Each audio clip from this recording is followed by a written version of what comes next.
Right, so back to one of our top stories on Focus at this hour.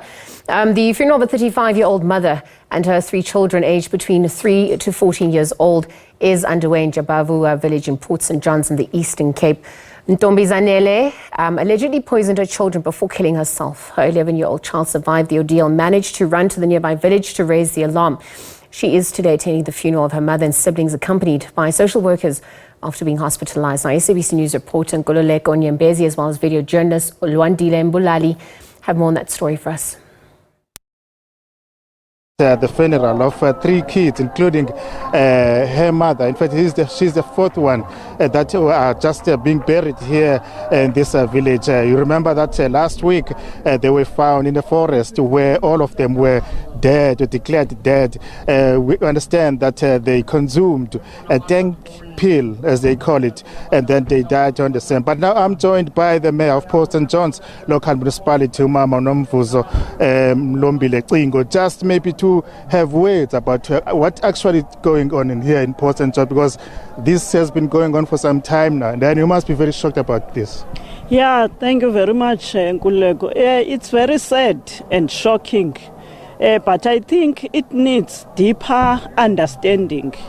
We need to be assisted by departments that are well versed with cases like this. For example, social development, where we can get people who can just be able to make us understand why people go through such decisions in life. So this is affecting the whole community, it's affecting families, and it's affecting us also, because we are unable to make sure that we keep kids safe from their mothers.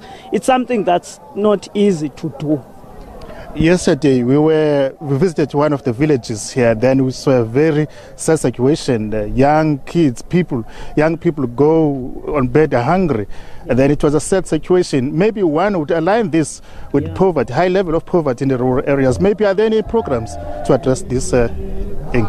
Yes, for example, that's why as Port St. John's municipality we are talking about nodal development. When we talk nodal development, we are saying take services to the people, have a mini town close to where people are, have the element of agriculture, where those malls will be supported by the communities.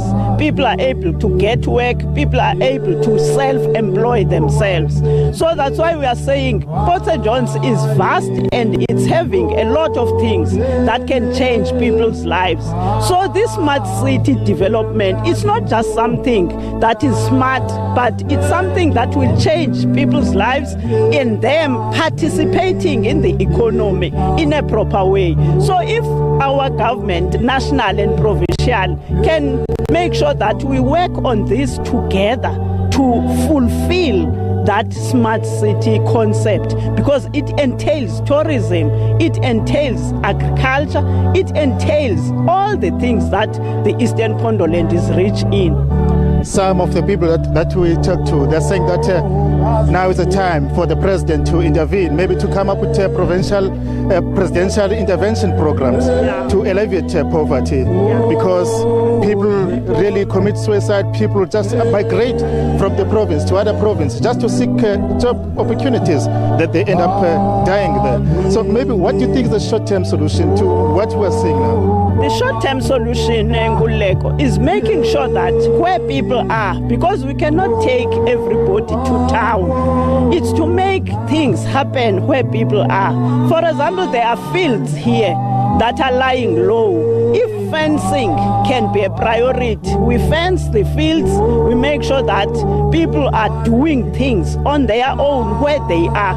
For example, there's this program, the school nutrition program. Every village has a school, but if the villagers are not participating economically in what is done in that school nutrition, then we are failing what the project was meant for, because you cannot buy cabbage from town when people in the village can sell to the school whatever they are having. So it's just making sure that what we are putting on paper, it's done practically and by all of us. Thank you very much, ma'am. That was Mama Umlombile Cingo, just elaborating on the issues that really need to be done.